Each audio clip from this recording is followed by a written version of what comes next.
Mapagpalang araw po muli, madlang listeners. Ako po muli si Miss J.A. na maghahatid muli sa inyo ng isang magandang kwento at nakakakilig na pinagbibidahan ng ating mga bidang karakter na sina Wesley and Chari. Sana po'y magustuhan niyo ang kwentong ito at kapulutan ng aral. Maraming salamat po. Simulan na natin ang kwentuhan.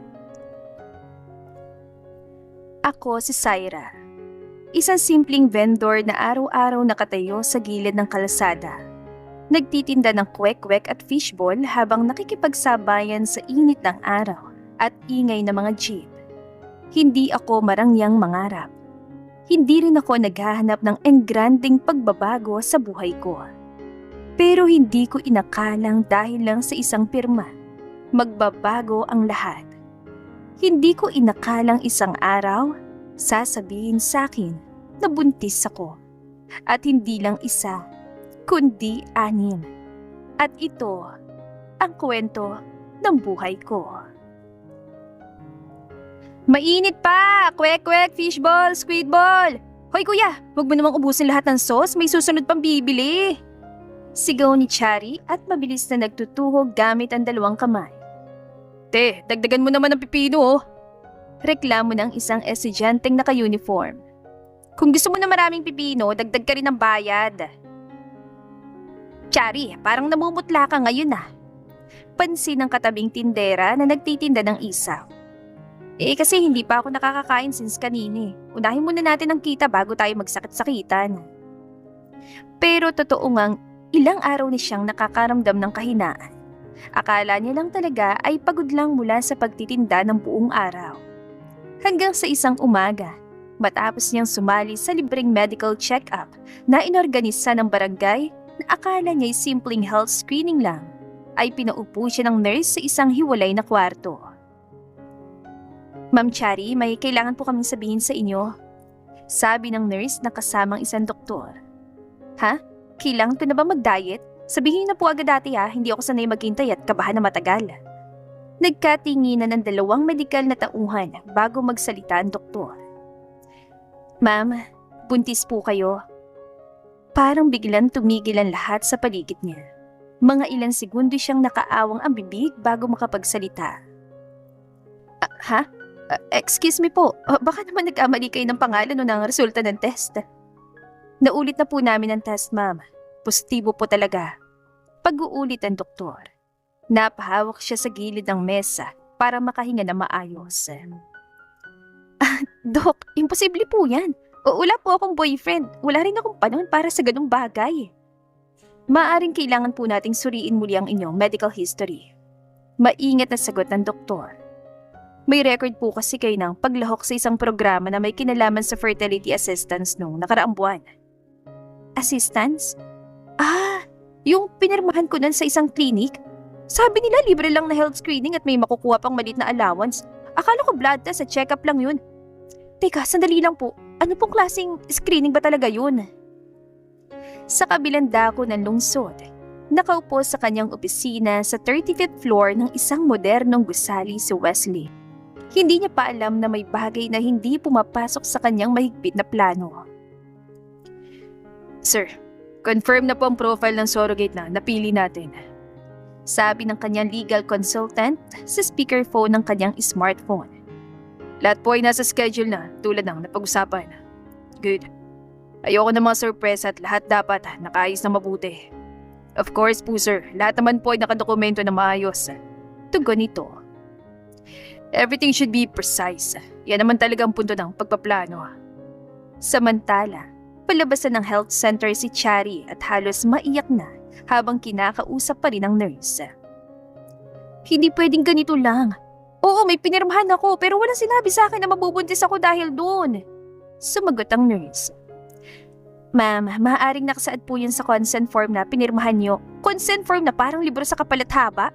Sino ba makakapagbasa ng buong papel na yun kung gutom ka't kailangan mo ng pera para sa pagkain at bayarin? Napabuntong hininga ang nurse. Ay, ma'am, mas mabuti po siguro kung bumalik kayo sa clinic na yon para malinawan kayo sa mga nangyari. Lumabas si Chari sa health center na parang binuhusan ng tubig na yelo. Gulong-gulong isip at hindi alam kung paano haharapin ang mga nangyari. Pagdating niya sa kanyang kariton kinagabihan, ay tahimik siya habang nagtitinda.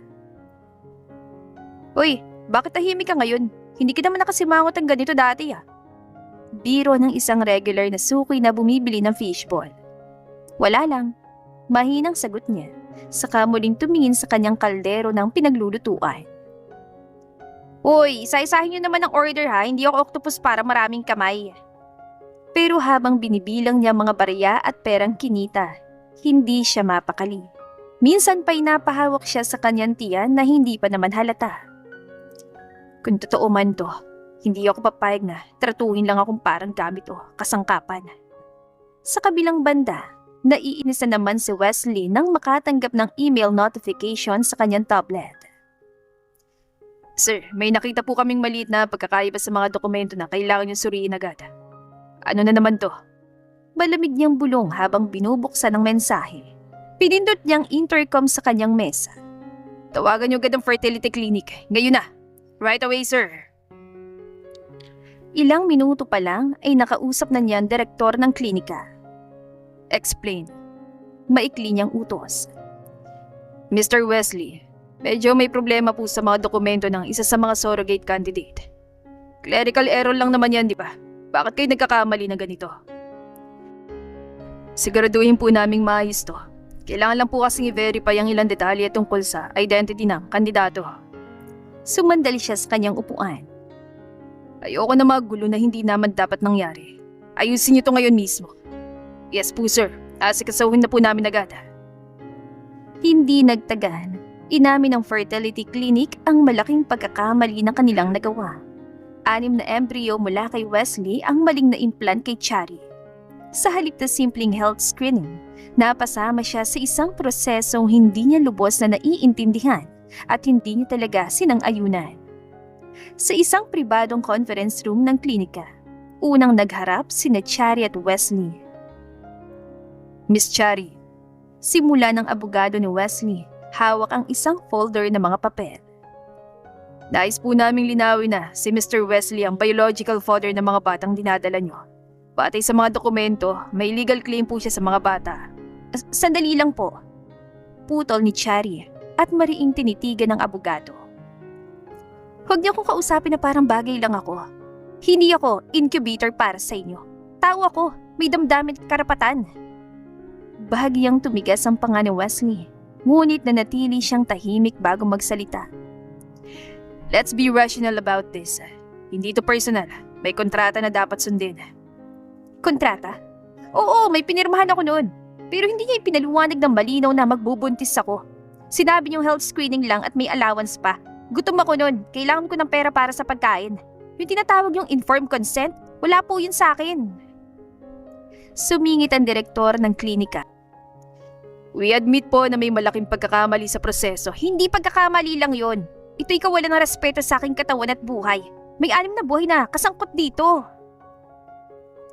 Napatingin si Wesley dito na mabuti. Noon niya lamang napansin ang bahagyang pamumutla ng pisngi ni Chari at ang kamay nito na hindi namamalayang nakahawak sa tiyan. "I am willing to provide full financial support. Pupunta ka sa pinakamagandang ospital. Makakakuha ka ng pinakamagaling na mga doktor at lahat ng kailangan mo para sa pagbubuntis. Pero pagkatapos mong manganak, ang mga batay sasama sa akin." Nanlaki ang mga mata ni Chari. "Ganun lang kadali? Parang kukuha ka lang ng order mo sa restaurant." "They are my children. Bunga sila ng aking sperm at na donor egg na pinili ko." "At anak ko rin sila. Ako nagdala sa kanila sa tiyan ko. Ako nagsusuka tuwing umaga, nahihilo kahit na nasa kariton ako. Ako yung muntika na mawala ng malay habang nagtutuhog ng kwek-kwek dahil 6 silang lahat sa loob ko." Sandaling natahimik ang silid. 6? Tanong ni Wesley. "Oo, sextuplet, sabi ng doktor. High risk ang pagbubuntis ko. May posibilidad pa nga raw na hindi ko sila kayang dalhin hanggang sa huli eh." Bahagyang kumunot ang noo ni Wesley. "The clinic did not inform me about this." "Hindi rin nila ako in-inform. Pareho tayong nilinlang na mga taong pinagkakatiwalaan natin." Makalipas ang ilang buwan, lumala pang sitwasyon. Lumabas sa investigasyon na nagkaroon ng maling pag-encode ng mga detalye sa database ng klinika. Ang tunay na surrogate na napili ni Wesley ay ibang tao, ngunit ang naproseso at na-implant ay si Chari. Sa isang pampublikong pagdinig na inorganisa ng komite para sa karapatan ng mga mamamayan, parehong naroon ang mga tagapagtaguyod ni Chari at Wesley. Miss Chari, tanong ng isang opisyal mula sa entablado. Handa po ba kayong ibigay yung kustodiya sa biological father ng mga bata matapos kayong mga anak? Hindi po. Hindi ko sila tinuturing na resulta lang ng pagkakamali. Simula nang malaman ko nandito sila sa tiyan ko, minahal ko na sila bilang mga anak ko. Tumayo si Wesley mula sa kanyang kinaupuan. With due respect, ako ang biological father. May karapatan ako makilahok at maging bahagi ng buhay ng mga bata. Maging bahagi? O kukunin mo lang sila para sa sarili mo? Hindi ko sila pag-aari. Matagal ko nang pinaganda ng pagiging ama. Binala ko to ng maingat para may magmamana at may makakasama ako sa hinaharap. Pinalano mo pero hindi mo pinalano na may masasaktan. Hindi mo binalak na may isang babae na hindi alam ang mangyayari ay mapapahamak at madidisgrasya ang buhay. Napahawak si Wesley sa gilid ng mesa. You think madali ito para sa akin? Nagtiwala ako sa mga professional. Sinunod ko lahat ng batas at proseso. Hindi lahat ng legal ay tama. At hindi lahat ng tama ay nakasulat sa kontrata. May mga bagay na mas mahalaga pa kaysa sa papel at pera. Manganganak na si Chari pagkatapos ng ilang buwan. Dinala siya sa pampublikong ospital kung saan siya unang nakaschedule bago pa man lumitaw ang mga problema. Nang mabalitaan ito ni Wesley, hindi na siya nag-atubili at agad siyang pumunta sa ospital. Sa labas ng operating room, mag-isa siyang nakaupo sa isang upuan. Wala ng dating tapang at kontrolado niyang aura. Para siyang isang tao na nawala ng direksyon. Makaraan ng ilang oras, lumabas ang doktor na suot ang puting damit at guwantes. Family of Miss Chari? Tanong nito at tumingin sa paligid. Tumayo agad si Wesley. I am the father of the babies. Tinitigan siya ng doktor ng ilang segundo bago magsalita. Kritikal ang naging kondisyon niya dahil sa matinding pagdurugo. Pero laban na laban siya. Stable na po siya ngayon. Ang 6 na sanggol ay ligtas na isinilang at kasalukuyang nasa neonatal unit. Napapikit si Wesley. Ang mga luha niya ay namuo sa kanyang mga mata, ngunit pinipigilan niyang hindi ito mahulog. Ilang sandali pa, pinayagan siyang pumasok sa private room kung saan nakahiga si Chari. Maputla ito ngunit gising na't nakatingin sa kisame. Buhay sila? Mahinang tanong ni Chari nang marinig ang yapak niya. Oo, lahat sila'y buhay. Hindi ko alam kung anong klaseng ama ka, pero alam ko kung paano ako magiging ina. Hindi ko sila ibibigay sa sino man tratuhin silang parang bagay na pwede lang kunin at ibigay. Ayokong agawin sila sa'yo, pero hindi ko rin kayang mawala sila sa akin. Gusto kong makita silang lumaki. Tayong dalawang nadamay sa pagkakamali ng klinika. Siguro naman hindi na kailangan nating magkalaban pa para sa kanila. Tinitigan ni Wesley ang direksyon ng neonatal unit, kung saan makikita ang 6 na maliliit na cribs sa kabila ng salamin. Hindi ko kayang palakihin silang mag-isa. Hindi ko kayang ibigay lahat ng kailangan nila. Pero hindi ko rin kayang mawala ng karapatan na makasama sila. Huminga ng malalim si Wesley. Then, let's do this the right way. Totoo ba yan? Hindi mo ba gagawin to dahil sa pride o dahil karapatan mo sa kanila? Hindi ko na kayang kontrolin lahat ng bagay sa buhay ko. Pero alam kong kaya kong matutong makinig, tumulong at maging mabuting ama para sa kanila. Mabilis na kumalat ang balita sa buong lungsod at sa buong bansa pa nga. Sa unang pagdinig sa korte, punong-puno ng media ang lobby at labas ng courtroom. Miss Chari, ano po masasabi niyo sa claim ni Mr. Wesley na siyang may karapatan sa mga bata? Sigaw ng isang reporter habang papasok siya sa gusali ng hukuman. Huminto si Chari sandali at hinarap ang mga kamera ng walang takot. Hindi po ito laban ng mayaman at mahirap. Hindi po ito laban ng pera at kahirapan. Ito po'y laban ng tama at mali. Hindi ako pumayag na mabuntes. Hindi ako binigyan ng malinaw at detalyadong paliwanag tungkol sa kung ano talagang mangyayari sa akin. Sa kabilang dako, sinalubong din ng mamamahayag sa Wesley nang bumaba siya mula sa kanyang sasakyan.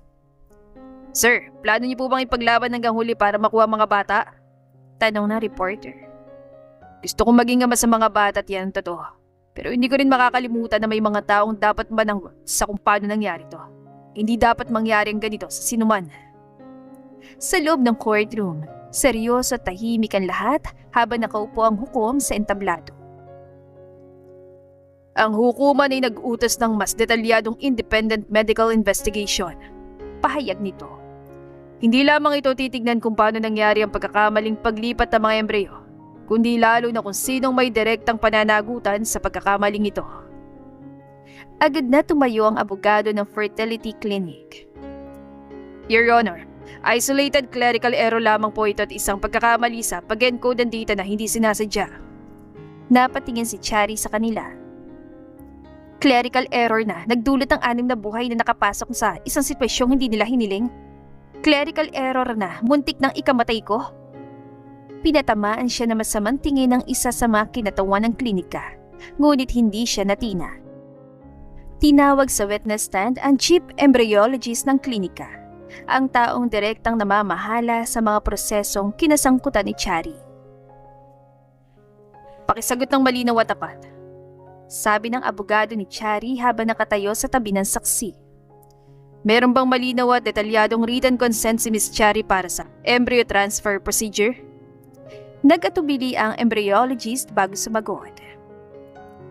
May pinirmahan po siyang general consent form no siya'y sumali sa fertility assistance program ng klinika.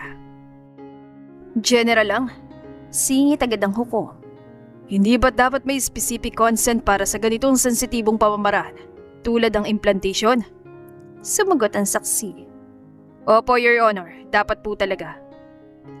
Meron ba kayong may papakitang dokumento na nagpapatunay na may pahintulot si Miss Chari para doon? Tumahimik ang saksi ng ilang segundo. Wala po kaming may pakitang hiwalay na dokumento para sa consent sa embryo transfer. May marahang bulungan at hiyawan sa loob ng silid.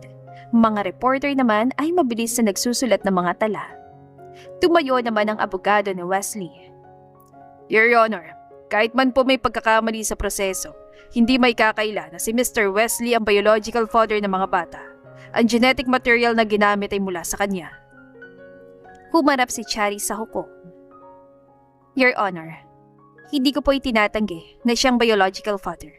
Pero ang tanong po, sapat bang dugo o ang genetics para tanggalin sa akin ng mga batang dinala ko sa loob ng 9 na buwan?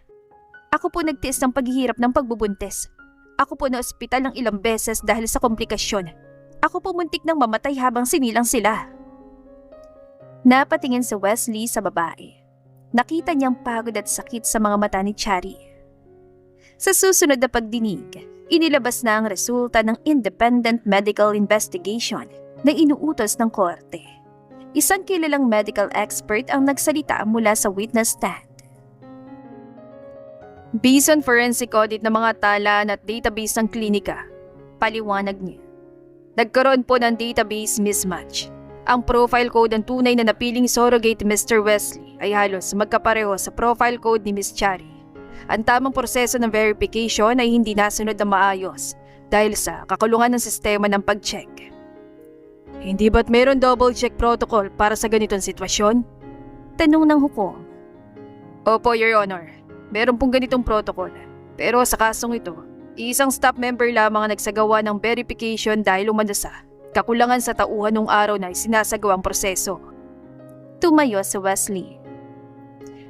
So ibig sabihin, isang tao lang nagpasya at nag-verify sa buong prosesong ito na kinasasangkutan ng buhay ng tao. Sa madaling salita, yes po sir. That's not just an error. That's negligence. Pinatawag naman ng hukuman ng nurse na unang nakausap at nag-assist kay Chari bago yun nangyari. Naipaliwanag mo ba sa kanya ng buo at malinaw ang lahat ng prosesong kanyang sasailalayman? Tanong ng abogado ni Chari. Opo, in-explain ko po sa kanya sa maikling paraan. Sagot ang nurse. Sa maikling paraan? Gaano kaikli? Binanggit mo ba na may embryo implantation na mangyayari? Tanong ng abogado. Tumahimik ang nurse ng ilang saglit.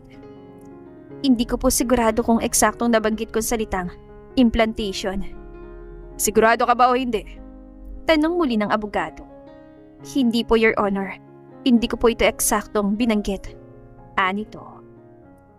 Sa labas ng korte, malayo sa mga camera at reporter, nagtagpo muli sina Chari at Wesley. Tahimik silang naglalakad papunta sa parking lot. Pagod na ako. Pagod na akong harapin ang mga tanong. Pagod na akong ipaglaban ang sarili ko araw-araw. Ako rin. Sabi ni Wesley at tumigil sila sa tabi ng isang puno. Hindi ko akalain na makakaranas ako ng ganito. Palagi akong sigurado sa mga desisyon ko. Pero ngayon, wala akong alam kung ano ang tama o mali. Pero hindi ako susuko. Hindi ako susuko para sa mga bata. Inihiling ko lang naman na kilalanin din ng lahat na ako rin yung may karapatan. Hindi ko binalak na mangyari ito sa ganitong paraan. Hindi ko hiniling na mapasama ako sa ganitong gulo. Pero nandito na tayo at nandito sila. Hindi ko kayang baliwalain yun. Hindi ko gustong maging kontrabida sa kwento mo, Chari. Hindi ko rin gustong iparamdam sa'yo na sinusubukan ko nga gawin sa'yo mga bata.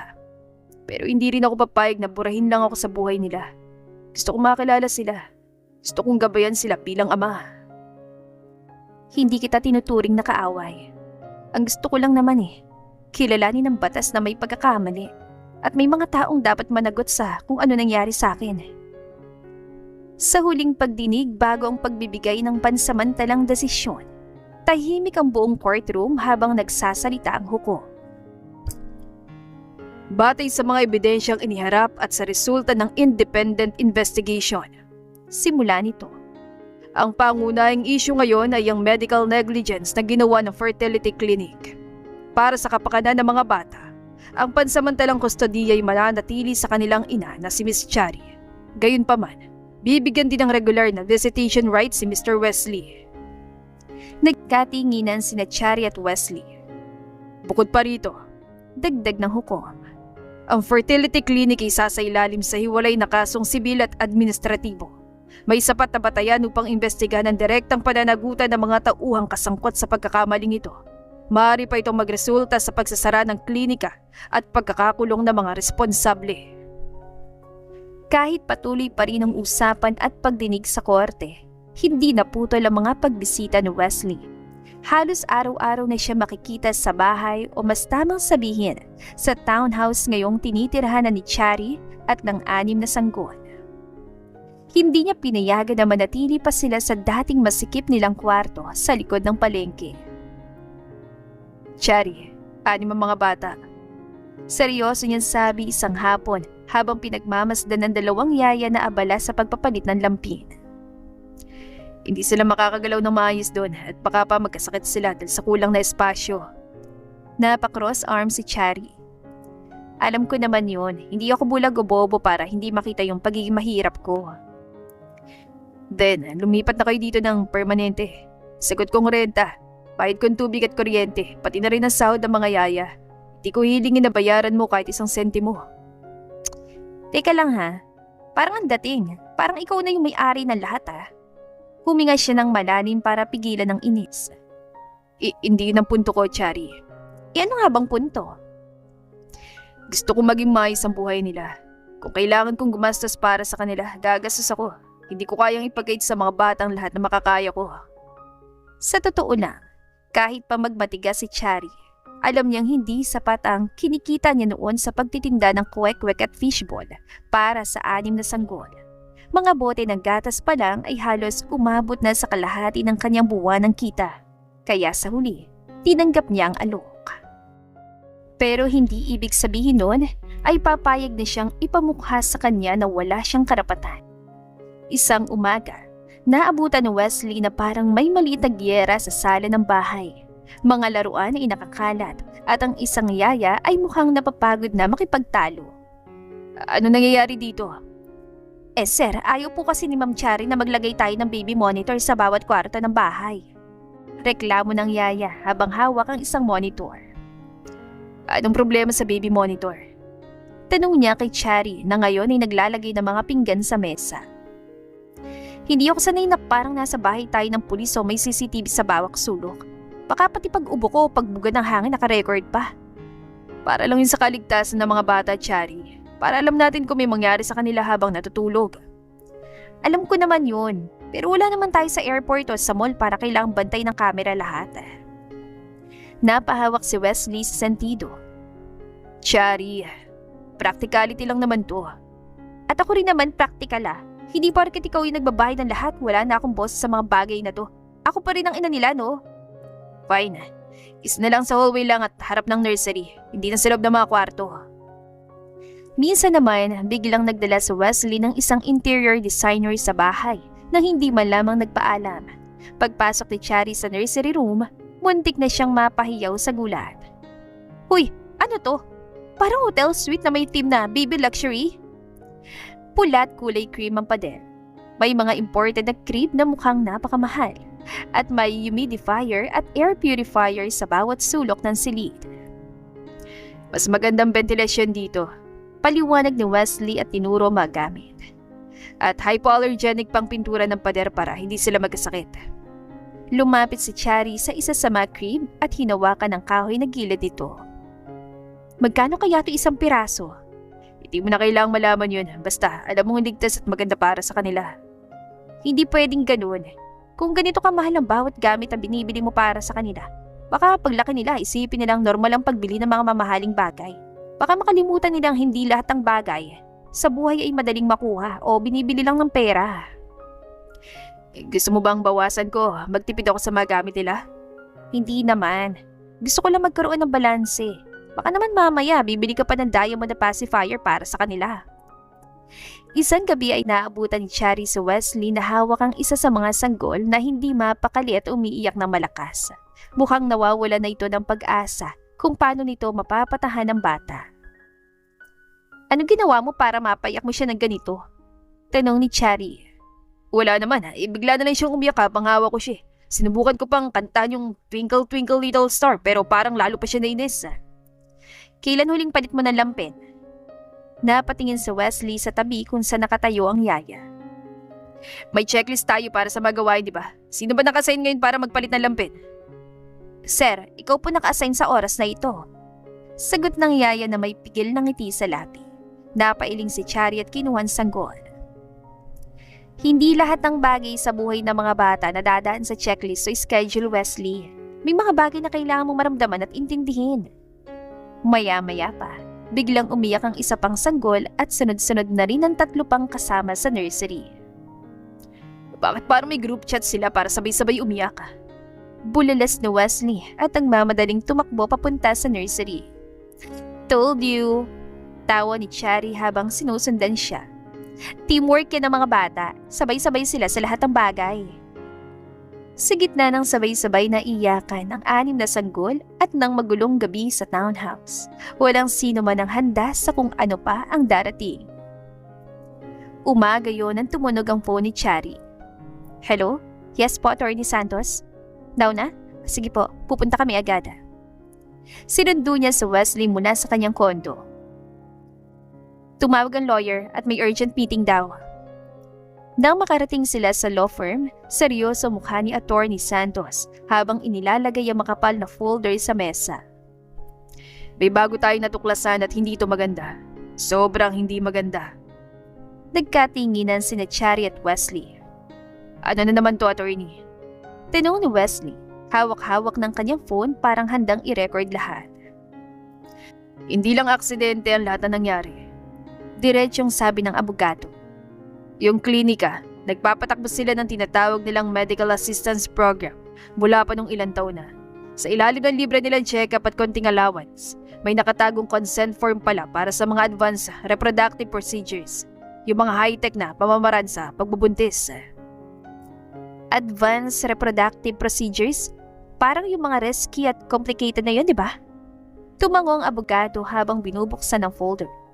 At sa dami ng papel na pinirmahan mo nun, kasama doon ang pahintulot para sa embryo implantation kung sakaling may medical indication daw. Medical indication?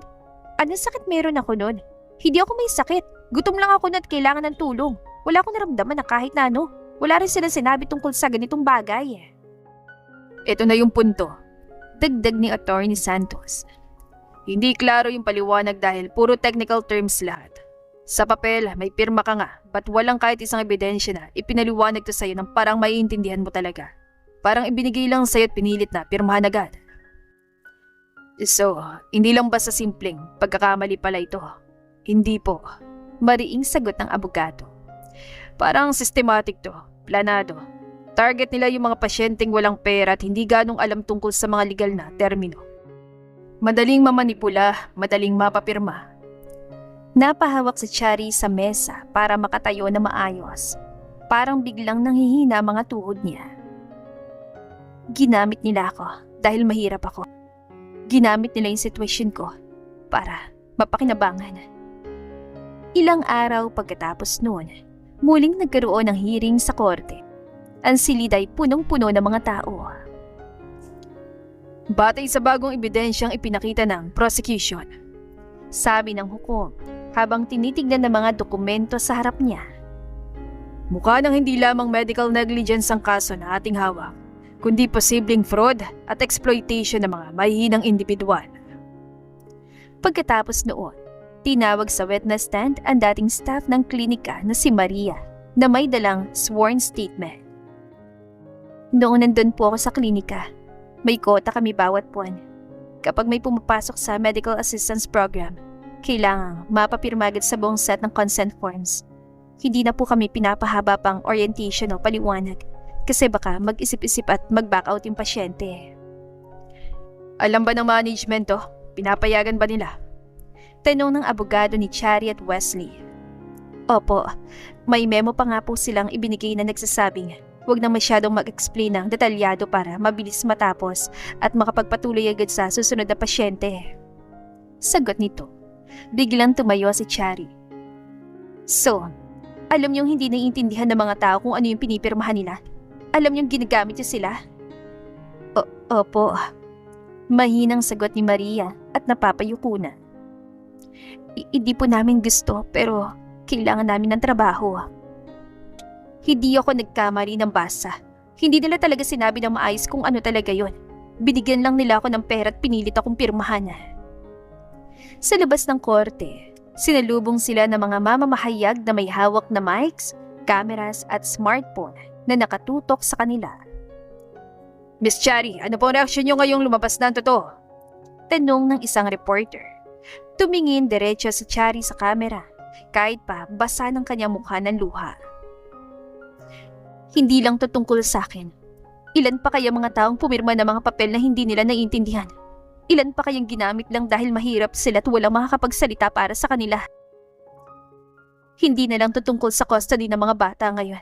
Kung may sistemang umaabuso ng ganito, kailangan nating itigil to kahit anong gastos pa o gano'ng katagal pa. Napatingin si Chari kay Wesley. Medyo nagulat sa biglang pagbabago ng ugali nito. Hindi mo ako iwan sa gitna ng lahat ng ito? Never. Nagsinungaling din sila sa akin. Pinaniwalaan akong lahat ay legal at nasa tamang proseso. Hindi nila sinabi na may ganitong masamang setup pala sa likod. Nagsinungaling sa'yo? Oo.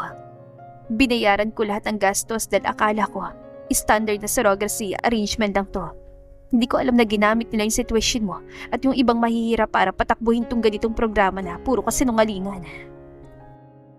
Sa susunod na araw ng hearing, ipinakita mga financial records ng klinika na inaudit ng isang forensic accountant. Batay sa aming pagsusuri, sabi ng accountant habang ipinapakita mga graph screen. Malaki ang kita ng klinika mula sa programang ito. Mas marami pa nga pong na-implant ang embryo kaysa sa mga dokumentong surrogacy contracts na may malinaw at buong pahintulot na mga kalahok. Ano pong ibig sabihin nito? Tanong ng hukom. Ibig sabihin po, posibleng marami pang kaso katulad nito at baka dito rin sa Pilipinas o kahit sa ibang bansa kung saan nagpapatakbo ang mga kaugnay ng klinika. Sagot nito. Napahigpit ang hawak ni Chari sa armrest ng upuan niya.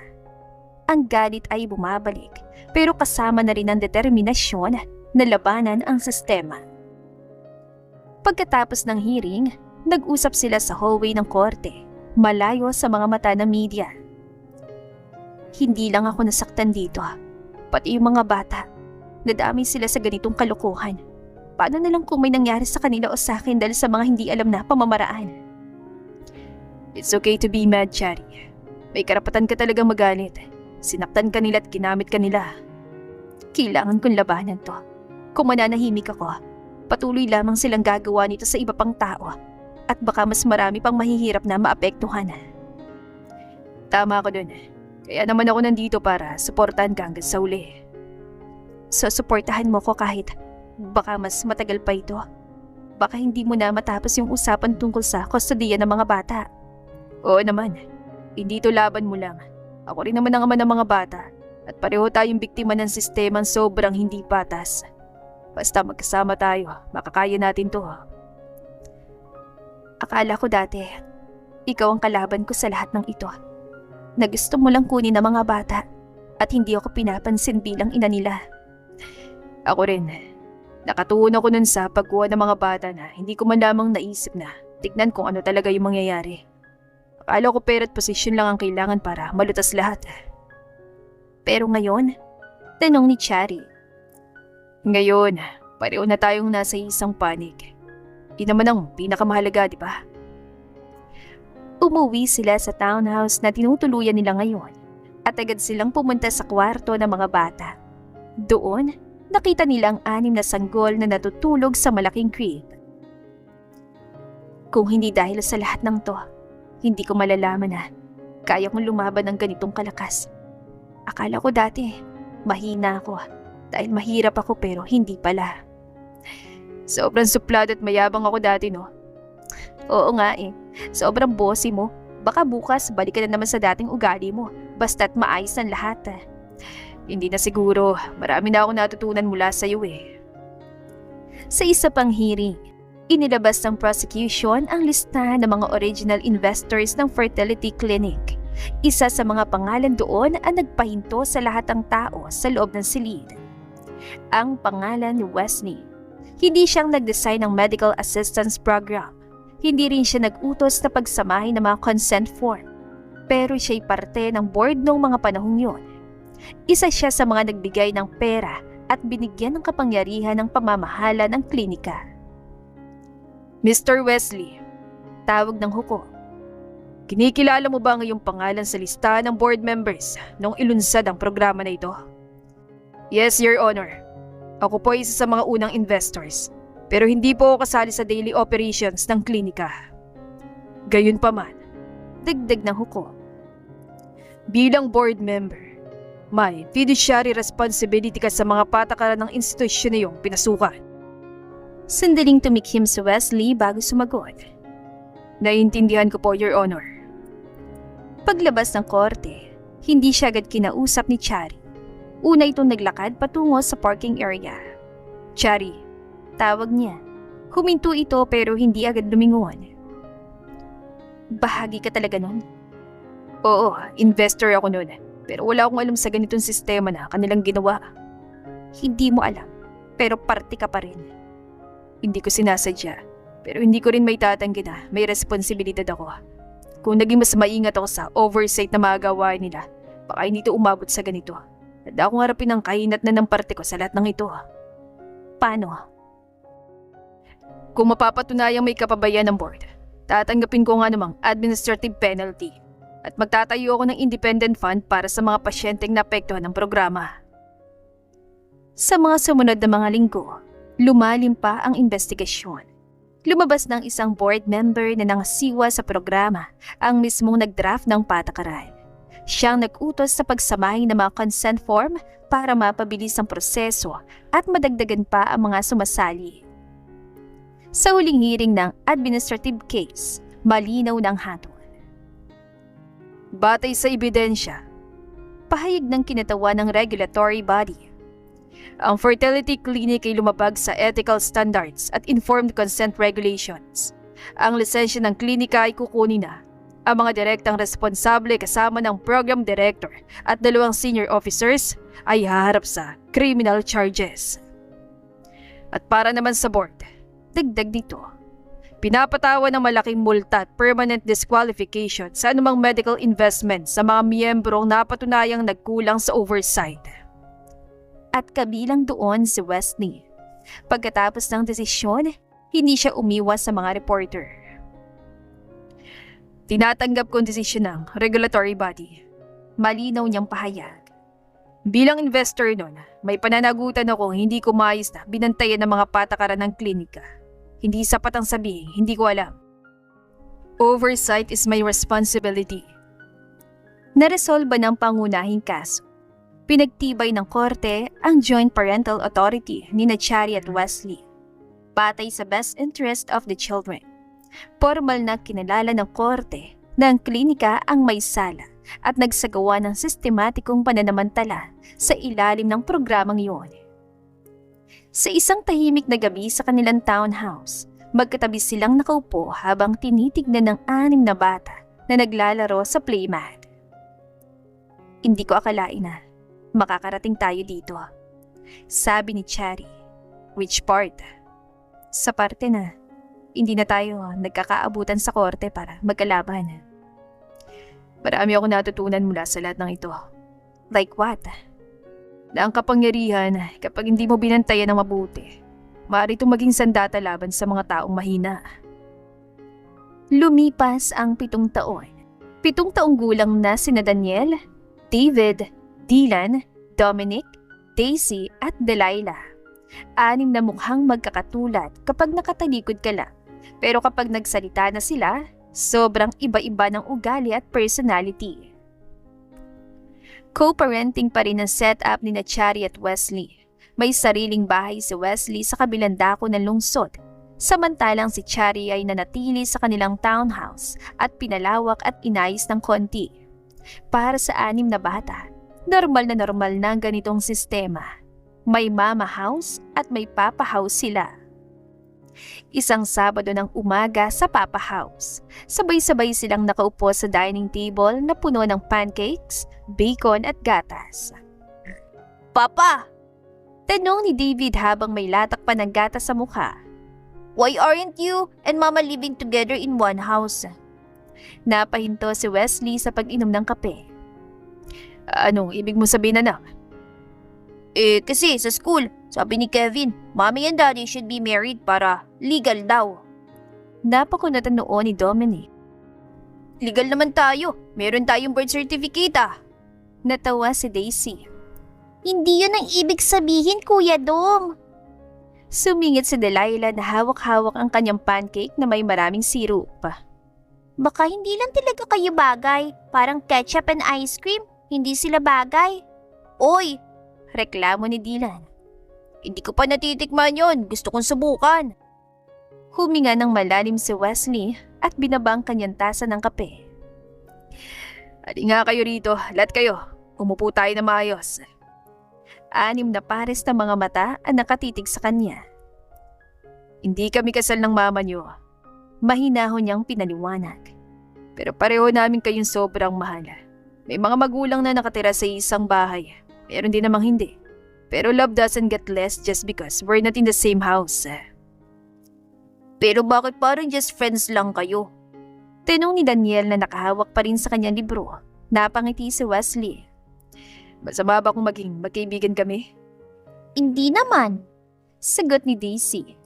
Pero minsan pag family day sa school, tinatanong na mga kaklase ko kung separated daw kayo ng papa namin. Kasalukuyan dumating naman si Chari.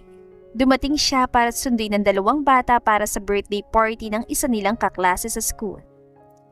Narinig ko yan. What's up? Another family meeting ba? Mama! Sabay-sabay na sigaw ng 6 na bata at agad na tumakbo papalapit sa kanya. Tinatanong nila kung bakit hindi tayo kasal. Sabi ni Wesley. Napataas ang kilay ni Chari. Yung palang usapan natin ngayon. Umupo siya sa gitna ng mga bata. Inayos ang upuan para mas malapit sa kanila. Alam nyo, there are different types of families. Hindi lahat mukhang pareho. Ang pinakamahalaga lang, may respeto at pagmamahal sa isa't isa. May respeto ba talaga kayo ni Papa? Tanong ni Dina na seryosong seryoso. Nagkatinginan ng 2 at bahagyang ngumiti. Meron. Sagot agad ni Wesley. Malaki pa. Dagdag ni Chari. Love, May love ba kayo sa isa't isa? Biglang tanong ni Dominic tapos agad na tumakbo palayo. Natawa si Wesley. You little troublemaker, makulit ka talaga. Huminga muna si Cherry bago sumagot. May iba't ibang klase ng love, anak.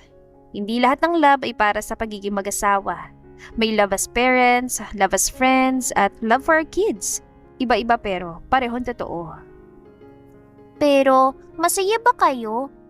Tanong ni Daisy na humawak sa kamay ni Cherry. Napangiti si Wesley. I'm happy when I'm with all of you. Yan ang pinakamahalaga sa akin. Masaya rin ako at lalo ako masaya kapag nakikita kong nagkakasundo kami ng papa niyo para sa inyo. Parang team lang? Tanong ni Daniel. Exactly. Team tayong lahat. Hindi kailangang mag-asawa para maging good team na magulang. Parang sa basketball? Singit ni David na mahilig sa sports. May point guard, may center, pero same goal lang naman? Oo naman. Same goal. Mapagandang buhay niyo at mapalaki kayo na maayos. Goal. Survive mom and papa's rules. Bulong ni Dominic pero narinig pa rin ng lahat. Makalipas ang ilang sandali, habang naghahanda na silang umalis para sa birthday party, hinawakan ni Daisy ang kamay ni Cherry. Mama, okay lang naman sa amin kahit dalawa kayong may bahay. Basta promise nyo sabay kayong pupunta sa recital ko next month, ha? We'll be together, promise. Sagot agad ni Wesley. Hindi pwedeng late, ha? Una akong sasayaw. Dagdag ni Delilah na excited. Hindi kami malilate, promise. Nang makaalis na ang mga bata papunta sa sasakyan, sandaling naiwan ang dalawa sa may pintuan ng bahay ni Wesley. Akala ko dati, hindi ko kakayanin kapag magtanong sila ng ganito. Sabi ni Wesley. Darating pang mas mahirap na tanong, pero mas mabuti na ngayon pa lang, malinaw na tayo sa kanila. Tingin mo ba sapat na to? Yung ganitong setup natin? Hindi to perpekto, pero stable naman. At sa edad nila ngayon, stability ang pinakamahalaga. Sa isang private dinner kasamang ilang matagal ng kaibigan ni Wesley, napuntang usapan sa mas personal na paksa habang sila'y nagiinuman ng wine sa isang restaurant. Uy Wes, 7 years na pala yun ah. Sabi ni Marco habang inikot-ikot ang baso ng whiskey niya sa mesa ng rooftop bar nila. Ang buong lungsod ay nakikita sa ilalim ng liwanag ng mga poste at bintana ng mga gusali. Hindi ka ba talaga nagkaka-feelings kay Cherry? Seryoso tong tanong ko ah. Ano ba naman yung tanong na yan? Hindi naman kasi basta-basta lang magkakaroon ng feelings. Hindi tayo naglalaro ng puso dito. Talagang seryoso to pre. Singit ni Adrian at nilagay ang bote ng beer para mag-refill ng baso niya. Kung ako sa'yo, baka nung pa ako nanligaw, tinanong na siya. Hindi ganun kadali bro. Bakit naman hindi? Pareho kayong single eh. Nag-aalaga ng 6 na bata na magkasama. Nakikita mo siya araw-araw. Di pa talaga nagbagong tingin mo sa kanya? Tanong ni Marco. Sandaling natahimik si Wesley bago kumuha ng baso ng tubig at inumin ito ng buong lakas. Minsan pa niyang tinignan ng tanawin bago muling harapin ang dalawa. Oo, meron akong feelings para sa kanya. Napatigil ang dalawa sa pag-inom. Napatanga pa nga si Adrian at muntik pang mabulunan sa beer niya. Hindi ibig sabihin na kailangan ko magmadali o gumawa ng aksyon agad. Hindi talaga kasi ganun kadaling mag-decision tungkol dito. Bakit naman hindi? Tanong ni Adrian. Pinupunasan pa rin ang bibig niya gamit ang panyo. Wala naman nagbabawal, di ba? Pareho kayong available at mukhang perfect kayo para sa isa't isa. Hindi rin kasi basta-basta na lang masasabi yan. Una sa lahat, sobrang laki ng respeto ko kay Cherry. Hindi ko kayang gawing parang eksperimento lang ang relasyon namin. Lalo na't nagsimula kami sa napakasakit at napakabigat na sitwasyon. Sa trauma na pareho naming dinanas. Trauma? Ulit ni Marco. Hindi nyo kasi naabutan kung paano talaga nagsimula ang lahat pre. Nakita kami dahil sa isang sistema na sobrang gulo. Dahil sa mga pagkakamali at pandaraya ng klinika. Dito parang mga love story na nakikita nyo sa Netflix na basta na lang nagkatagpo at nagmahalan. Bahagya silang natawa sa sinabi niya. Pero alam nilang seryoso ang mga salita niya. Alam mo ba kung anong pinakamahirap sa lahat? Dagdag ni Wesley at kumuha na naman siya ng tubig. Hindi siya naghahanap ng relasyon. Sinabi niya sa akin mismo na ilang beses na wala siyang plano na pumasok sa anumang seryosong relasyon, lalo na pag-aasawa. Bakit naman?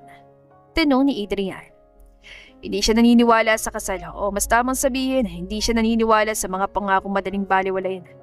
Nakita na niya kung paano nasasaktan ng mga tao kapag pumasok sila sa relasyon para sa maling dahilan o kapag ang mga pangako'y binabaliwala lang basta-basta. Samantala, sa kabilang dako ng lungsod, sa cozy na townhouse na tinitirahan nila Chari at Wesley kasama mga bata.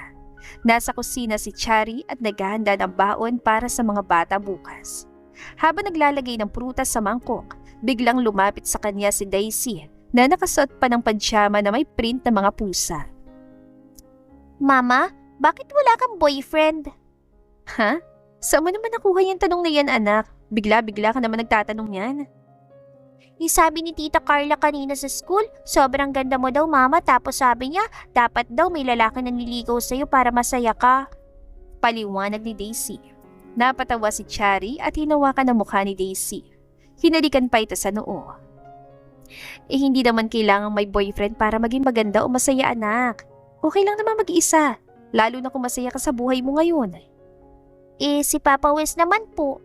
Gusto niya po ba kayo? Biglang tanong ng isa mula sa pintuan ng kusina. Oy, bakit kay Papa Wes naman napuntang usapan? Is he trying to court you po? Parang kasi lagi niya kayong sinusundo sa school. Tapos minsan nagdadala pa siya ng pagkain para sa'yo. Dagdag pa ni David. Napailing si Chari at itinuloy na naman ang paghahanda ng fruit salad. Wala naman kayong dapat isipin na ganyan, mga anak. Hindi lahat ng magulang na magkasama sa pagpapalaki ng mga bata kailangang maging mag-asawa o magkasintahan. Minsan po, mas mabuti na lang na maging magkaibigan at magkasama lang para sa inyo. Bakit po? Tanong ni Dominic na lumapit na rin at tumingin sa kanya ng may pagtataka. Kasi minsan, mas gumagana ang mga relasyon kapag may malinaw na hangganan o boundaries. Boundaries? Ano po yun, Mama? Tanong ulit ni Dominic. Limit lang yun, bunso. Singit ni Dylan na biglang pumasok sa kusina. Hawak-hawak pang kanyang aklat na binabasa kanina. Parang linya na hindi mo dapat lampasan para hindi kayo magkasakitan o magkainisan sa isa't isa. May respeto kami ni Papa Wes sa isa't isa. At alam namin kung saan kami dapat tumigil. Minsan po, sapat na yun para maging maayos at masayang lahat ng buhay natin ngayon. Kinabukasan, matapos ihatid ang mga bata hanggang sa school gate at makita silang pumasok ng masayang kasama mga kaklase, nagkita sina Chari at Wesley sa parking lot. Pareho silang nakatayo malapit sa kanilang mga sasakyan. I need to tell you something. Simula ni Wesley. Ano yon? Okay ka lang ba? Hindi naman nagkasakit ang mga bata, di ba? Hindi naman, okay lang sila. Last night kasi, nakita kami ng mga tropa ko. Tinatanong nila ako kung may feelings ako para sa'yo. At anong sinabi mo? Sinabi mo ba sa kanila kung ano man yun? I told them yes. Hindi ko naman talaga kayang itago sa'yo yun, Chari. Alam mo naman akong hindi ako sanay magtago ng bagay, lalo na kung ikaw yung kausap. Pero kailangan mong malaman na hindi kita pinipilit ng kahit ano. Hindi ako ganun tao. Hindi ko kayang pilitin ka na tanggapin ako kung hindi ka handa. Wesley, alam ko na kung anong sasabihin mo. You're not looking for a relationship. At narinig ko na yun sa'yo dati pa. At naintindihan ko naman yun. Hindi naman sa ayaw kong makipagrelasyon talaga.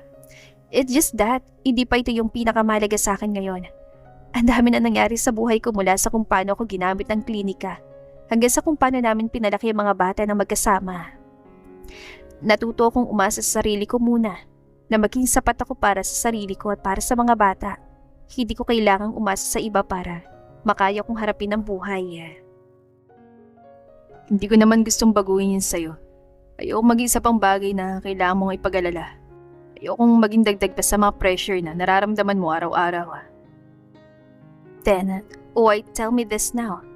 Bakit mo kailangan sabihin sa akin ngayon kung alam mong hindi pa ako handa? Because I don't want you to hear it from anyone else.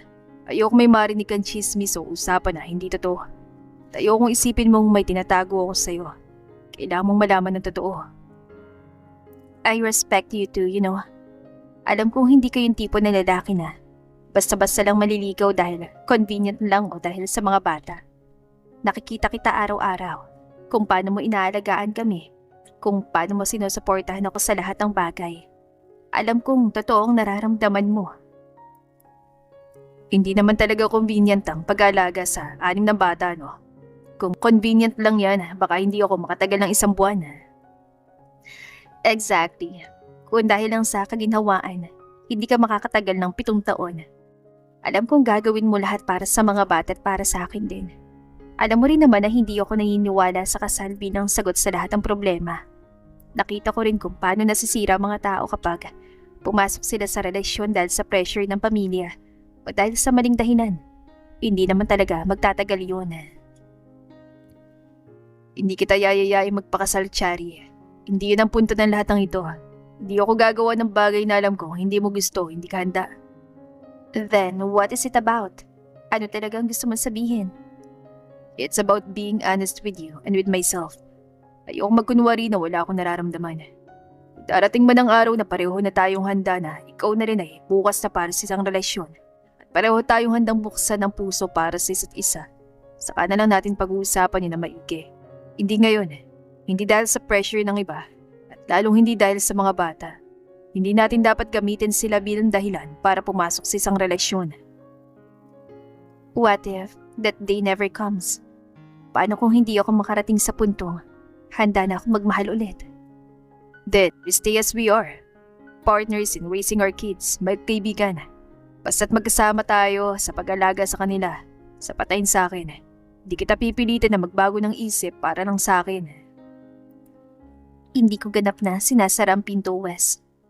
Pero hindi ko rin naman ibubukas ng buo agad. Hindi ko pa alam kung handa na ako. Kung handa na akong ibigay muli ang tiwala ko at buksan ang puso ko sa isang tao. And that's okay. Talagang okay lang yan. Ang mahalaga ay totoo tayo sa isa't isa. At andito tayo para sa isa't isa at para sa mga bata. That's enough for now. Hindi talaga balak ni Wesley na pupunta sa blind date pagkatapos ng ilang araw, kung hindi lang sa sobrang mapilit nila Marco at Adrian. Wes, 7 years na bro. Sabi ni Marco habang tinatapik-tapik ang balikat niya. Hindi pwede na puro co-parenting lang ang mundo mo. Just try it naman. Dinner lang naman to, hindi naman wedding. At definitely, hindi rin proposal. Dagdag ni Adrian. Baka coffee pa nga lang yun eh. If it doesn't work out, then it doesn't work out. No pressure. Sa huli, napabuntong hininga na lang sa Wesley. Ay, fine. One time lang to ah. Ang venue ay isang upscale cafe restaurant sa BGC. Mahirap makapasok kung walang reservation. Si Chari naman ay may mahalagang meeting sa parehong restaurant kasamang isang potensyal na corporate partner na interesadong mag-invest ng malaking halaga para palawakin ang kanilang programa. Ma'am Chari, nandito na po yung inyong mga kliyente sa loob, sabi ng receptionist. Thank you, Abby. Sandali lang ha, ayusin ko lang muna to. Inaayos niya ang kanyang navy blue blazer at binibigyan ng ayos ang kanyang buhok. Hindi niya alam na ilang metro lang ang layo. Nakaupo si Wesley sa isang mesa, malapit sa glass wall kaharap ang isang babae. So, Wesley, I heard you've got a lot of business ventures across different industries. Tech, real estate, even social enterprises. Sabi ng babae. Meron namang ilan. Samantala, papasok na sana si Chari sa main dining area kasamang kanyang assistant nang bigla siyang natigilan sa pintuan. Hindi niya sana mapapansin kung hindi niya narinig ang boses na sobrang pamilyar. I'm not really into small talk, so let's just get straight to the point. Sabi ni Wesley sa kausap. Hindi pa siya nakikita ni Wesley dahil bahagyang nakatalikod ito. May biglang kumirot sa dibdib niya. Hindi niya alam kung bakit. Pero parang may kung ano sa tiyan niyang biglang naging mabigat. Ma'am Chari, this way na po sa inyong table. Tawag ng kanyang assistant na si Jake na napansin na nakatigilan siya. Oo, sige na. Ngunit kahit pa nakaupo na siya sa mesa kasama mga kliyente, hindi niya mapigilan na tignan paminsan-minsan ang kabilang bahagi ng restaurant. Napansin niya kung paano tumatawa ng malakas ang babae tuwing may sinasabi si Wesley, kung paano ito yumuyuko para makinig ng mabuti at kung paano inaalalayan siya nito ng waiter kapag kumuha ng pagkain. Hindi niya inaasahan ang sariling reaksyon, nagsaselos siya. Miss Cherry, are you feeling okay po? You've been staring at the other side for a while na. Tanong ng lead representative ng corporate partner na bahagyang nag-aalala. Yes. Pasensya na po. Medyo pagod lang siguro. Samantala sa mesa ni Wesley, hindi rin naman maayos ang usapan. So, you have kids pala? How many ulit? Tanong ng babae. 6 sila. Nanlaki ang mata nito. 6? O biological ba talaga? That's a lot. Yes. Ang tapang mo naman talaga. Pero hindi ba complicated yung setup niyo with their mom? Like hindi na kayo magkasama pero nag-aalaga pa rin kayo ng mga bata na magkasama? Hindi naman. We're good at mas maayos pa ang lahat ngayon kesa nung una. Good? So hindi na kayo together ngayon? Hindi. Bahagyang ngumiti ang babae. So technically, available ka na talaga. Kasi kung gano'n, baka naman pwede nating subukang mag-usap ng mas madalas. Hindi pa siya nakakasagot nang biglang may marinig na pamilyar na boses na sumigaw mula sa entrance ng restaurant. Mama namin yan! Napalingon si Cherry at doon niya nakita sina Daisy at Delilah, ang kanyang dalawang bunsong babae, na nakasuot pa ng mga art smack na may kulay na pintura. Hawak-hawak ng mga bata ang tigisang paper bag na puno ng kanilang gawaing sini. Dinala sila doon ng kanilang yaya dahil may art workshop sila sa kabilang gusali at dapat sana doon sila susunduin pagkatapos. Mama, tapos na kami sa workshop namin. May regalo kami sa'yo. Sigaw ni Delilah na sobrang saya't hindi napapansin ng ilang tao sa restaurant ay napalingon sa kanila. Napalingon din si Wesley at agad na nagtagpo mga mata nila ni Cherry. Papa? Papa Wes? Bulala si Daisy na makita siya. Agad na naglakad patungo sa kanya nang hindi nag-aalinlangan. Napatingin ang kadate ni Wesley sa mga bata. Pagkatapos ay kay Cherry. Are these your kids? Tanong nito. Tumayo agad si Wesley. Yes, they're mine. Kasama sila ni Cherry. Agad na yumakap ang dalawang bata sa kanya. Papa, bakit may kasama kang ate? Hindi mo naman sinabi sa amin na may date ka. Diretso at walang filter na tanong ni Delilah na ikinagulat ng lahat. Delilah! Saway ni Cherry, ngunit huli ng lahat. Napangiti na lang ang babae. Hi girls, nice to meet you both. Hello po. Sagot ni Daisy ng magana pero tumingin siya kay Cherry na parang may gustong itanong. Wesley, sabi ni Cherry, hindi ko alam na may appointment ka rin dito. Blind date to, Mama. Sigaw muli ni Delilah bago pa makapagsalita si Wesley na ikinatawa naman ng bata kahit na seryosong paligid. Delilah! Sabay na sigaw ni Cherry at Wesley na ikinatawa naman ni Wesley sa kabila ng tensyon sa hangin. Yeah, blind date nga. Hindi ko naman talaga gusto pero pinilit ako ng tropa ko. Tanging nasabi ni Cherry kahit papilit niyang itago, makikita sa mukha niyang lungkot. Papa, seryosong sabi ni Daisy habang hawak ang kamay ng lalaki. pwede na po ba tayong umuwi? Gutom na kami at gusto na rin naming pakita sa iyo yung magawa namin sa art workshop. Napatingin si Wesley sa kadate niya pagkatapos ay sa mga anak at kay Cherry. Alam niyang hindi na makakaya pa nitong ipagpatuloy ang date at hindi na rin niya gusto. I'm really sorry. I don't think this is the right time for me. Hindi pa ako handa para sa ganito. Because of them? Tanong nito. Because I'm not ready yet. May mga taong mas mahalaga sa akin kaysa sa kahit anong bagay pa. I respect your honesty naman, Wesley. I get it. Mga bata muna talaga dapat ang priority. Good luck sa'yo at sa mga bata niyo. Tumayo ito at nagpaalam ng maayos bago umalis ang restaurant. Pagkaalis nito, naiwan silang apat na magkatapat sa mesa. Hindi niyo dapat sinira yung date ng papa niyo, sabi ni Cherry sa mga bata. Hindi naman namin sinira, Mama. Duman lang kami dito kasi sabi ni Yaya nandito ka para sa meeting mo. Hindi naman namin alam na nandito rin si Papa. Depensa ni Delilah. Natawa na lang si Wesley sa sinabi ng bata. Hinaplos pa nitong ulo ni Delilah. Okay lang naman anak. Actually, baka tama naman na hindi ko. Tinuloy pa. Hindi na ako komportable simula pa lang. Dahil sa mga bata? Or dahil sa iyo, Mama? Tanong ulit ni Delilah. Okay na mga bata. Bumalik na muna tayo kay Yaya sa labas Hintayin ko lang dito si Tito Jake tapos uwi na tayo. Nang umalis na mga bata, nanatili silang dalawa ni Wesley sa mesa. Hindi ko alam na nandito ka rin. Kung alam ko sana, hindi na ako pumunta. Wala naman akong karapatan na pigilan ka. Single ka naman. May karapatan ka namang makipag-date kung gusto mo. Hindi niya may kakaila na nung makita niya itong nakatingin sa kanya habang kasamang ibang babae. Naramdaman niya rin ang sama ng loob. Parang may kumuha ng bagay na para sa kanya lang.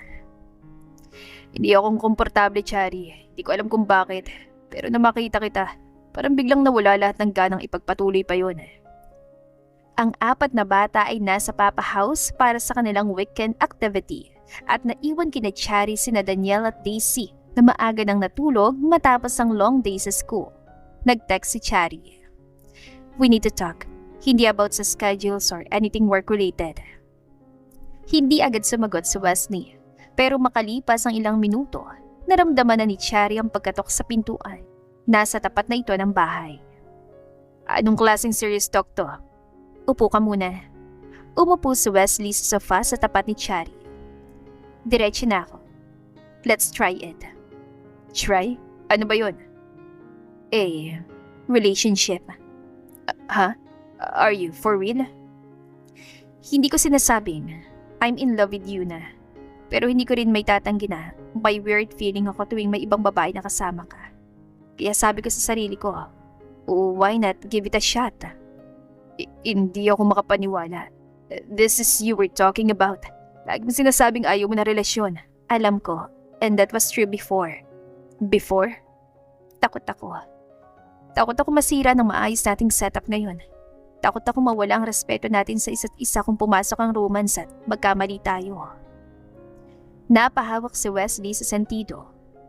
Chari, are you sure about this? Hindi. Hindi ako sigurado.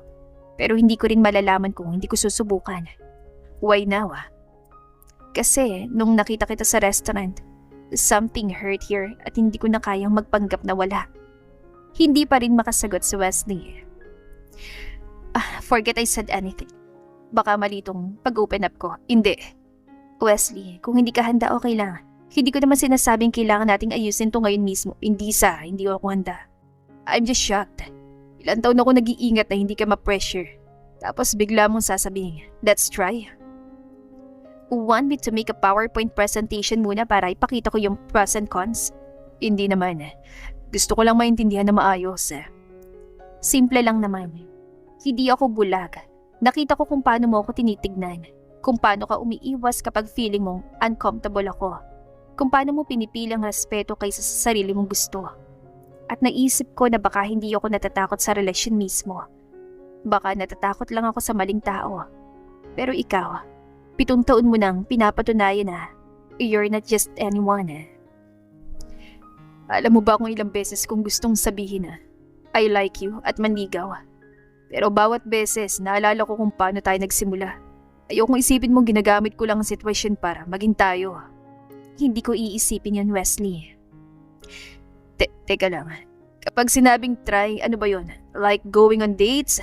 O official na tayo na agad? Anong level ba to? Hindi naman agad wedding bells Relax ka lang. Hindi ko naman iniisip yun. Take it slow lang tayo. Date tayo minsan na hindi usapan ng school o mga bata. Let's get to know each other beyond being co-parents. After 7 years na kasama kita. Better late than never, di ba? Okay, subukan natin. Basta't sabihin mo lang kung may hindi ka komportable. Umaga ng linggo. Nasa banyo si Chari. Hawak ang pregnancy test kit at nakatitig sa resulta habang nakatayo sa tabi ng sink. 2 linya at positive yun. Hating gabi na nang tinawagan niya si Wesley. Pwede ka bang pumunta dito? May kailangan akong ipakita sa'yo. Agad akong pupunta, Chari. May problema ba? Okay ka lang ba? Hindi ko alam kung problema ba to. Pagdating ni Wesley, hindi niya napigilang mapahinto sa pintuan ng kwarto ni Chari. Kita agad sa mukha nito ang bigat ng nararamdaman. Uy, okay ka lang? Bakit ka ganito? Kinuha ni Chari ang maliit na kahon mula sa kama at inabot kay Wesley. Bago ka mag-react ng kung ano-ano, huminga ka muna ha? At huwag kang magpanik agad. Binuksan ni Wesley ang kahon at tinignan ng PT na nasa loob. Para bang biglang tumigil ang mundo sa kanya. Pero hindi ito katulad ng takot na naramdaman niya nung una. Sa halip, may kakaibang ningning ang lumitaw sa kanyang mga mata. Buntis ka? Oo, sagot ni Chari. Ilan segundo siyang tumigil at hindi makapagsalita. Parang lahat ng salita ay biglang nawala sa kanyang isip. Wesley? Biglang napatawa si Wesley. Bakit ka tumatawa? Hindi ba't masyadong maaga? Hindi pa tayo kasal. Chari, ang una nating anim, hindi rin natin plano yun. Pero hindi ko kailanman nagsisi na dumating sila sa buhay natin. Kayong pa kaya na ito'y bunga ng pagmamahal natin sa isa't isa? Hinawakan ni Wesley ang tiya ni Chari. Natakot ako kanina. Baka sabihin mo masyadong maaga o baka hindi ka pa handa. Maaga? 7 taon na tayo magkasama, nagtutulungan sa lahat ng bagay. At pinili natin ang isa't isa araw-araw. Kung may award ang pinakamatyagang tao, ako na yun. Handa na ako kahit hindi pa natin napagplanuhan to. Anong sasabihin natin sa mga bata? Baka mag-react sila ng masama o baka mainis sila dahil dadami pa tayo. Sasabihin natin, may bagong member na darating sa ating team. Kinabukasan ng umaga, tinipon nilang mga bata sa sala. Lahat sila'y nakaupo sa sofa at sahig. Mama, Papa, hindi ba't weekend ngayon? Pwede ba tayong manood ng movie? Tanong ni Dominic. May importante kaming sasabihin sa inyong lahat. Sabi ni Wesley habang hawak ang kamay ni Chari. Hindi kayo maghihiwalay, di ba? Nakita ko kasi sa TV na kapag ganito ka serious ang magulang, minsan naghihiwalay sila. Biglang sabi ni DC. Hoy, huwag ka mag-isip ng ganun. Sabay na sigaw ni na Wesley at Chari. Napangiti si Chari habang inaalalayan si DC. Hindi anak, hindi kami maghihiwalay. Sa totoo lang, mas lalo tayong dadami bilang pamilya. Dadami? Paano? Tanong ni David. Huminga ng malalim si Chari bago magsalita. Mga anak, magkakaroon kayong baby brother o baby sister. Sandaling tahimik ang buong sala. Lahat ng bata ay nakatitig sa kanila nang hindi makapagsalita. Pagkatapos, sabay-sabay silang nagsalita. What? Seryoso ba to? Si Dominic. Hindi pwede. 6 na kami ngayon, sobra na. Ani Daniel. Masikip na nga sa kotse natin, Papa. Paano na tayo? Reklamo ni Derek.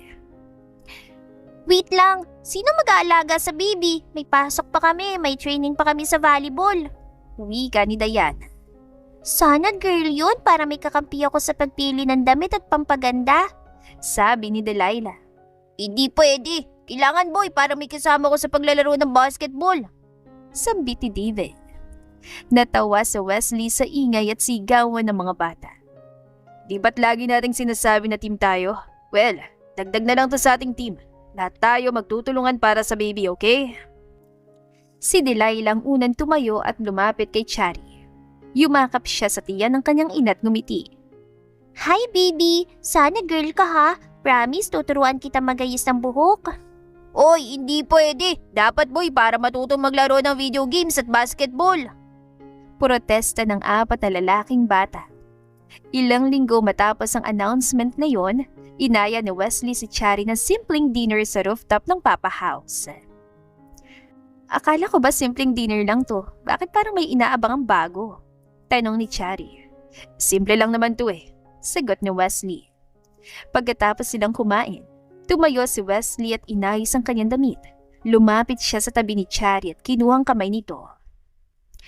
Chari, hindi natin may kakaila na hindi perpektong simula natin. Hindi romantic, hindi man natin plano na magkasama tayo ng ganito kabilis. To be honest, understatement pa nga yun. Oo nga naman, sextuplets agad eh. Wala namang ganong plano sa mundo. Biro ni Chari. Ngumiti si Wesley. Pero sa bawat takbang na ginawa natin mula nun, pinili kita. Pinili kita dahil ikaw yung taong gusto kong kasama sa lahat. Sa gilid ng mesa, nakikinig ang 6 na bata na kanina pang naroon. Biglang lumuhod si Wesley sa isang tuhod at kinuha ang maliit na kahon mula sa ilalim ng mesa. Binuksan niya ito at lumabas ang isang singsing na gawa sa ginto. Shari, hindi kita hihilingin na magpakasal sa akin dahil lang sa buntis ka. Hindi kita pipilitin o bibigyan ng pressure. Gusto kong itanong sa'yo na maayos. Papayag ka bang maging asawa ko? Napahawak si Shari sa bibig at ang mga luha ay tuloy-tuloy nang bumuhos sa kanyang mga pisngi. Oo, Wesley. Oo. Minsan, ang mga hindi inaasahang pangyayari pa ang nagdadala sa atin sa mas malalim na pangunawa, mas matibay na relasyon at mas malinaw na layunin sa buhay. Kung haharapin natin ang hamon ng may pananagutan, respeto at pagmamahal, maaari itong maging simula ng mas magandang kwento kaysa sa orihinal nating plano. At dito na po nagtatapos ang ating kwentong pag-ibig. Maraming salamat po sa pakikinig. To God be the highest glory. Hanggang sa muli. Paalam!